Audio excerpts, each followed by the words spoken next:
আগেকার যুগে নানি দাদিরা আমাদের যখন ঠান্ডা লাগতো তখন এভাবেই সরিষা আর ওল ভর্তা করে খাওয়াতো। আসসালামু আলাইকুম everyone, welcome back to my channel. প্রথমে আমাদেরকে 1.5 চামচ পরিমাণ সরিষা নিতে হবে।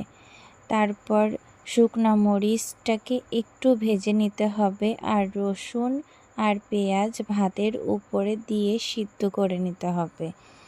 এরপর একটু জিরা দিতে হবে, যেটা কাঁচা জিরা।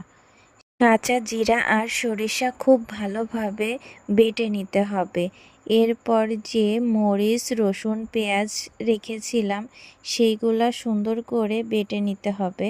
অবশ্যই শিলপাটায় বাটতে হবে, না হলে এটি হবে না।